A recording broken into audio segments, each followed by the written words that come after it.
Hi everyone, welcome again. Today we discuss about fundamental elements of system theory.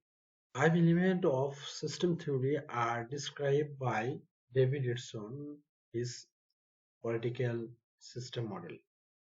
Input, political system, output, feedback and environment. So today we discuss about just inputs elements. Let's go. Inputs. The activities of unofficial actors, generally actors outside the government itself. The inputs are the various issues, pressures, informations, and the like to which the actors in the system react, include demand and support. Election result, initiative, the referendum, general election, public opinion, communications to elected officials and public managers, email, message, or letter to elected officials. Interest group activity, the news media. Input have two also element demand and support. To first, demand. Demand is an expression of opinion that an authoritative allegation with regard to a particular subject matter should or should not be made by those responsible for doing so. It can take the form of stress, effects, demands, agitations, crises, etc. All coming from environment. They all intend to influence us more, modify or change the political system and can be unofficial, uh, undifferentiated wants, articulated, recognizable demands or specific issues. Mostly, they are of collective or public nature. Demands are after their determination satisfied through allegation of value. Demand can take several forms, such as provision for certain thing, service, and conveniences, regulating public behavior, particulating in the political system, or making symbolic expression. Etc. The system may not be in a position to convert all demands into outputs. It looks into quantity, nature of content, source, kind, volume, intensity, etc. Only a few demands reach the output stage. Exercise demands put states over the system and cause overload. Overload may be due to the volume, intensity, velocity, urgency, and content of the demand. In order to deal with the problem of overload to exercise demand, the political system can make use of several regulatory mechanisms. Structural mechanism.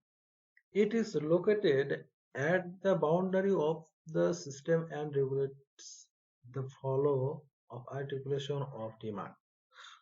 In unimportant demands are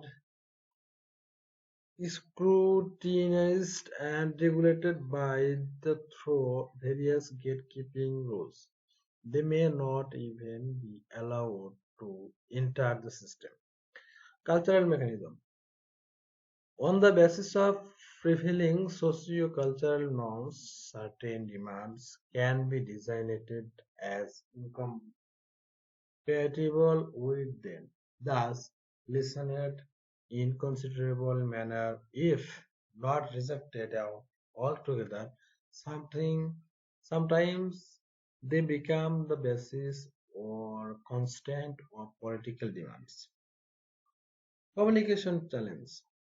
Through the use of TV, radio, correspondence etc. Demands may be strengthened or weakened or diluted to a consequent extent.